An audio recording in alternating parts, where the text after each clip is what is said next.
चलिए देखिए, यह सामाजिक विज्ञान में जो मानचित्र में प्रश्न पूछे जाते हैं 5 नंबर का, तो वह कैसे प्रश्न पूछे जाते हैं यहाँ पर लिखा गया है। और यहाँ पर 7 प्रश्न लिखे हैं।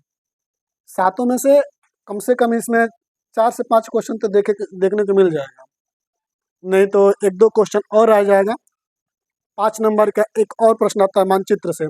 मानचित्र से कुल मिलाकर 10 नंबर का प्रश्न आता है, जिसे 5 नंबर यहाँ पर बता रहे हैं और 5 नंबर अगले वीडियो में बताएंगे वह किस तरीक़ा से दर्शाया जाता है।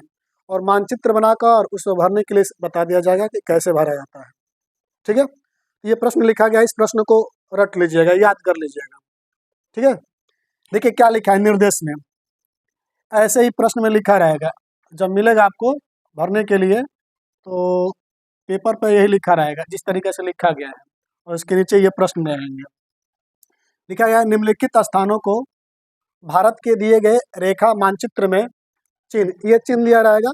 अब चिन्ह ऐसे बना दे या किसी तरीके से चिन्ह दर्शा दे, आपको वही चिन्ह बनाकर दर्शाना होगा नक्शे में।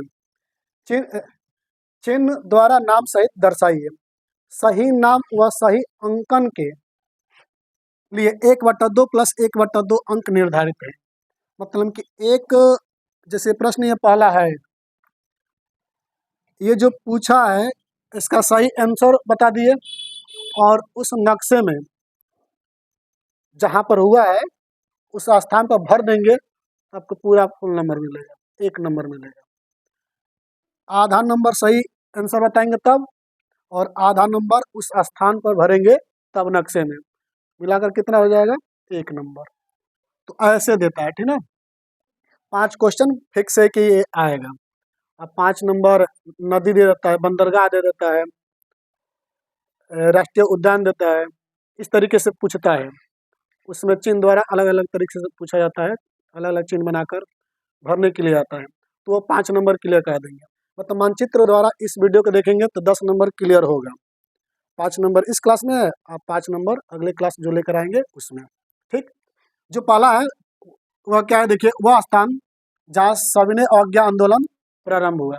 सविनय अवज्ञा आंदोलन कहाँ प्रारंभ हुआ था? साबरमती आश्रम, साबरमती साबर साबरमती आश्रम, साबरमती आश्रम, ये कहाँ पड़ता है? गुजरात में पड़ता है। कहाँ पड़ता है? गुजरात। तो नक्शे में देखेंगे गुजरात कहाँ पर है, वहाँ पर उस गुजरात में कहीं एक बिंदु देख कर और जो चिन्ह दिया है उस चिन्ह को अंकन कर और नाम लिख देंगे जो पूछा है, सविनय अवज्ञा आंदोलन लिख देंगे वहाँ पर। ठीक है, दूसरा है वह स्थान जहाँ जलियांवाला बाग हत्याकांड हुआ। तो बताइए जलियांवाला बाग हत्याकांड कहाँ हुआ? अमृतसर। कहाँ हुआ? अमृतसर। और अमृतसर कहाँ पड़ेगा? पंजाब, पंजाब। ठीक है, तीसरा है वह स्थान नील की खेती करने वाले किसानों ने आंदोलन किया। किसानों ने आंदोलन किया, बहुत लोग बिहार लिख देंगे, नहीं बिहार नहीं, बिहार में तो गांधी जी किए थे आंदोलन, लेकिन ये जो आंदोलन हुआ तो वह कहाँ हुआ था? पश्चिम बंगाल, यानी कि बंगाल हुआ था।